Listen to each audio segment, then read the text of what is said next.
네, 어제와 오늘 내용은 모세와 백성들에게 하나님께서 다시 한 번 더 기회를 주시는 내용들입니다. 자, 우리가 이틀 전, 3일 전 본문을 보면은 금송아지 우상 앞에서 배반했던 백성들이 나왔지 않았습니까? 그때 모세는 어떻게 기도했습니까? 양을 위해서 자기 생명을 버리는 기도를 했었습니다. 그리고 이 기도를 들으시고 하나님께서 뜻을 돌이키셨습니다.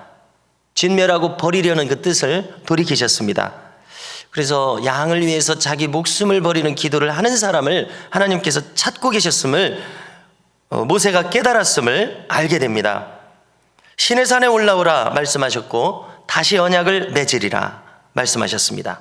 그래서 어제부터 주시는 이 언약의 내용을 다시 요약하면요, 첫째, 이 언약은 이스라엘 백성들에게 지금까지 전무후무한 이적을 베푸는 언약입니다. 가나안 땅을 주시는 이적입니다, 구체적으로. 그러나 이것은 조건적이었습니다. 자, 어떤 조건이었습니까? 가나안 족속들과 절대 언약을 맺지 말아라. 쉽게 말해서 그들하고 엮이지 말아라. 그들의 우상들을 다 거절하라. 부수어버려라. 허용하지 말아라. 나는 질투하는 하나님이다. 이것이 하나님이 주시는 조건이었습니다. 너희 자식들을 그들하고 결혼시키지 말아라. 너희들에게 올무가 될 것이다. 그 어떤 신상도 만들지 말아라. 이렇게 하나님의 언약과 축복은 조건적이었습니다. 이것을 우리에게 적용시켜야 될 텐데요. 자, 이 계속되는 언약 중에서 오늘 주시는 내용은 두 번째로 절기를 지키라는 것입니다. 그 절기는 안식일을 지켜라, 무교절을 지켜라, 초태생을 바쳐라, 젖아들들을 다 나에게 바쳐라, 77절, 다시 말해서 맥주절, 오늘날의 오순절, 성령 강림절 지켜라, 초막절, 즉 수장절, 즉 장막절을 지켜라, 이 3대 절기를 지켜라, 이렇게 하셨고요. 그 다음에 이어지는 기타 주시는 계명은 제물의 피와 유교병을 섞어서 드리지 말아라, 소산에 만물을 드려라, 짐승의 새끼를 어미의 젖과 섞어서 삶지 말아라. 자, 어미의 젖에다가 그 새끼를 삶는다는 것을 상상해 보십시오. 얼마나 비인도적입니까? 이런 짓을 하지 말아라, 이런 얘기입니다. 자, 이 내용들이 다시 맺고자 하신 언약의 핵심적인 내용들이었습니다. 자, 그러면 여기서 3대 절기를 지키라고 하셨는데요, 이 안식일을 지키라는 말씀 외에 3대 절기의 내용을 잠시 살펴보겠습니다. 자, 유월절은 어떤 날이라고 얘기합니까? 유대력은 태음력인데요, 1월 14일 저녁부터가 유월절입니다. 다시 말해서 예수님께서 어린 양 유월절 양으로 드려지셨는데 항상 동일한 이 부활절을 유월절이다, 이렇게 생각하면 되겠습니다. 그러니까 우리나라 달력으로는 3, 4월입니다. 이스라엘 유대력 1월로는 1월 14일인데 우리의 태양력으로는 항상 3, 4월에 옵니다. 이렇게 생각하시면 되겠습니다. 그래서 히브리어로는 아비벌인데 히브리어 알파벳 첫 글자가 알레프라는 말입니다. 아브.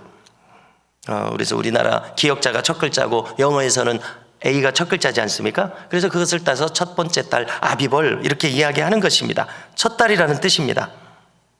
자, 그런데 이 예수님께서 유월절 음식을 드셨지 않았습니까? 그것은 목요일이었습니다. 항상 목요일 저녁 세족식을 하고서 유월절 음식을 제자들하고 드시면서 그때 포도주도 나누고 떡도 나누고 그 다음에 마지막 유언과 같은 말씀을 요한복음 14, 15, 16 길게 이야기하신 것을 우리는 들을 수가 있습니다.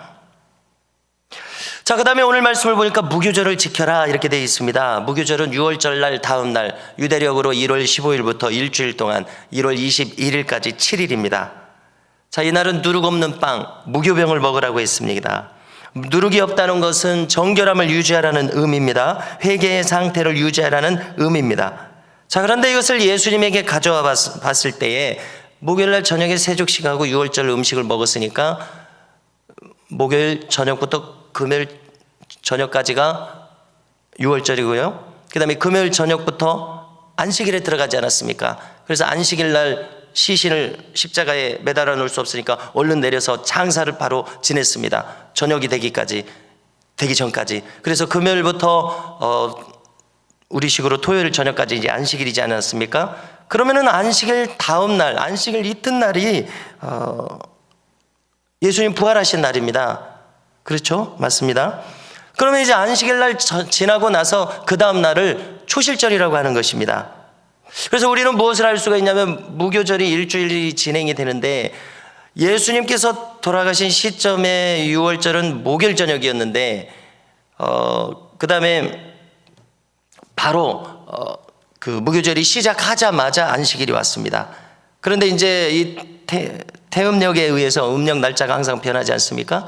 그러니까 이 유대인들은 6월절이 시작한 다음에 그 다음 일주일이 무조건 무교절인데 안식일이 무교절 첫날에 올 수도 있고 첫 끝날에 올 수도 있는 것입니다. 그렇지 않습니까? 그 일주일 안에 무조건 안식일이 하루는 어디 올 것 아닙니까?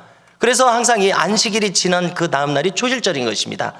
그런데 예수님 돌아가신 것은 목요일, 금요일 이렇게 딱 정해져 있기 때문에 항상 첫 번째 무교절의 첫날이 안식일이었고 그 다음 날이 초실절인 것입니다. 네, 이해가 되시죠? 그래서 여기서 이제 초실절이라고 하는 것은 여기 맥추절이라고 되어 있는데 보리의 초실절입니다. 학자들이 이제 알려주는 거에 따르면요, 맥추절은 밀의 초실절이고요. 여기서 지금 나누고자 하는 것은 이것입니다. 첫 열매를 수확해서 드리는 날이 초실절인데 예수님께서 항상 사도 바울이 말하기를 부활의 첫 열매라고 한다는 이야기입니다. 그러니까 부활의 첫 열매, 초실절에 예수님께서 부활하셨다는 의미입니다. 자, 이것은 우리에게 어떤 의미를 주고 있습니까? 예수님이 부활의 첫 열매, 인간의 몸을 입으신 예수님이 부활의 첫 열매고 그 뒤를 이어서 모든 인류가 믿는 자들이 부활할 것을 가리킨다는 이야기입니다. 예수님의 부활은 우리와 무관한 것이 아니라 천열매가 되셔서 이어서 우리 모두도 부활의 열매로 부활한다는 사실을 알려주는 것을 알 수가 있습니다. 그러므로 성도 여러분, 우리가 신앙을 가진다고 하는 것은 이렇게 부활과 천국을 생각하지 않고서는 도저히 성립할 수가 없다는 것을 깨닫게 됩니다. 그렇기 때문에 분초라도 천국을 생각하는 사람이 잘 믿는 것이고 바로 믿는 것이라는 것을 깨닫게 됩니다. 그래서 오죽하면은 서신서에서 믿는 사람을 세상에 감당할 수 없는 사람이라고 했습니다. 왜냐하면 분초마다 천국을 생각하는 사람이 일반 사람들이 생각할 때 정상처럼 보일 리가 없기 때문에 그렇습니다. 그래서 아그리빠 왕도 바울을 두고서 너는 미쳤구나, 너의 많은 학문이 너를 미치게 했구나, 이렇게 생각하는 것입니다. 그러나 하나님 눈에는 너는 정말 깨달았구나, 너는 정말 어떻게 믿어야 제대로 믿는다는 것을 잘 알고 있구나, 이렇게 보시지 않겠습니까? 자, 그 다음으로는 이제 절기 중에 77절을 지키라고 합니다. 77에 49. 아까 초실절에서, 그래 무교절 첫날이 둘째 날이 초실절이었죠. 예수님으로 적용하면은 거기서부터 49일이 지난 50일째여서 이 77절은 오순절이라고도 합니다. 그리고 이제 학자들이 자꾸 신학도 발전을 하니까 그 무교절의 초실절은 보리의 초실절이고 이 오순절의 초실절은 밀의 초실절이라는 것을 알려줍니다. 그래서 이 77절은 오순절이고요, 50일째라서. 그리고 신약에서는 이것을 성령 강림절이라고 합니다. 이렇게 따지면 이제 유대력으로는 항상 3월 6일이 되고 태양력으로는 5월 말에서 6월이 됩니다. 이날은 주님을 기준으로 하면 주님께서는 부활하신 후 40일 동안 계시다가 승천하지 않으셨습니까? 그러니까 오순절은 항상 주님이 승천하신 날 다음 열흘 정도 지나는 것입니다. 주님이 제자들에게 뭐라고 하셨습니까? 너희들은 예루살렘 떠나지 말고 약속하신 것을 기다리라고 했습니다. 그렇기 때문에 제자들이 성령 강림절에 오순절에 성령 강림의 역사를 경험한 것은 열흘 정도 전혀 기도에 힘쓴 결과로서 나타난 것임을 알 수 있습니다. 그래서 이것은 밀수학의 첫 열매가 거둬지는 날인데요, 오순절에 제자들에게 성령이 첫 번째로 임했던 것처럼, 첫 열매로 임했던 것처럼 모든 만민에게 성령을 부어주시라고 했기 때문에 이 성령께서 임하신 이 밀의 첫 열매의 사건은 우리 모두에게 해당된다는 것을 또 깨닫게 되는 것입니다. 자, 다음으로는 유대력 7월 15일부터 21일까지 일주일 동안 초막절을 지내라, 오늘 말씀에 수장절을 지내라, 이렇게 되어 있습니다. 항상 우리 달력으로는 10월 정도가 되는 것입니다. 자, 성경에서 우리는 이 날이 성막 건축을 시작하는 날이고 또 솔로몬 성전이 봉헌되는 날인 것을 찾을 수가 있습니다. 이제 오늘 말씀 28절 이하를 보겠습니다. 자, 모세는 지금 어떻게 합니까? 이 언약의 내용들을 이제 받기 위해서 시내산으로 올라오라고 하셨습니다. 그래서 모세는 40일 40야를 시내산에서 놀랍게도 물도 먹지 않고 금식을 하며 이 두 돌판에 하나님의 계명을 받아 적어서 기록해서 내려오는 장면입니다. 자, 이것은 또 성경에서 많은 클라이막스, 정점을 이루는 많은 장면들이 있습니다만은 오늘 이 장면도 성경에서 정점을 이루고 있는 장면입니다. 29절을 보니까 십계명 두 돌판을 받아서 내려오는 40일 동안 머물러 있었던 모세의 얼굴에 광채가 나고 있습니다. 그러나 자신은 그것을 깨닫지 못하고 아론과 다른 백성들은 그것을 깨달아서 너무나 놀라고 있습니다. 그 이유는 그가 하나님 앞에 장기간 머물다 왔기 때문에 그렇습니다. 그래서 우리는 마치 변화산에서 예수님께서 모세와 엘리야를 좌우에 대동하고 하나님의 영광 가운데 희고 빛난 옷을 입고 영광스럽게 머물러 있는 그 장면을 떠오르게 합니다. 사람들은 두려워서 모세에게 접근하지 못했다고 기록합니다. 그리고 놀라운 신적인 권위가 그에게 부여되는 놀라운 순간이었습니다. 그런데 이것이 잠깐 보이는 찰나로 끝나지 않고 계속해서 유지가 되니까 사람들이 그것을 도저히 감당할 수 없고 계속해서 두렵기 때문에 어떤 대책을 세웠습니까? 그의 얼굴을 수건으로 가리게 된 것입니다. 모세는 시내산의 언약의 말씀을 백성들에게 전했습니다. 그리고 그가 성막에 들어갔습니다. 성막에 들어가서 하나님과 대면할 때는 수건을 벗었습니다. 다시 나와서 백성들에게 말씀을 전할 때는 수건을 둘러야 했습니다.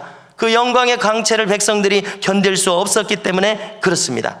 그래서 우리는 성경의 신비로운 장면을 여기서 목격하는데요, 무슨 교훈을 얻게 됩니까? 하나님을 경험하는 것은 결코 그저 되지 않는다는 것을 교훈하고 있습니다.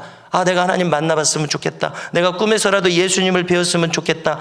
우리는 언제고라도 우리의 신앙이 조금이라도 깊어지면 이런 소망을 가지게 되는데요, 이 내용은 우리에게 무엇을 알려줍니까? 그냥 우리가 하고 싶다고 되는 것이 아님을 알려주고 있습니다. 40일 동안 자기를 죽이는 시간이 있었음을 깨닫게 합니다.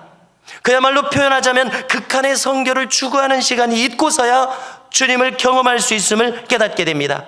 이것은 수많은 기록으로 전해주는 입신자들의 공통 경험이기도 합니다. 그러므로 우리는 꿈속에서라도 내가 예수님을 뵙고 싶다고 한다면 우리가 어떻게 해야 하느냐는 그 가르침을 여기서 알게 됩니다.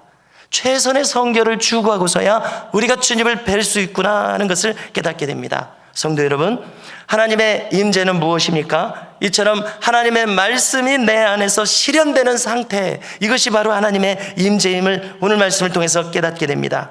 말씀 그 자체가 육신이 되어서 예수님이 되셨던 것처럼 오늘도 우리 모두가 이처럼 말씀의 사람들이 되어서 주님을 가장 가까이 경험하는 놀라운 은혜와 역사가 있기를 주님의 이름으로 축원합니다.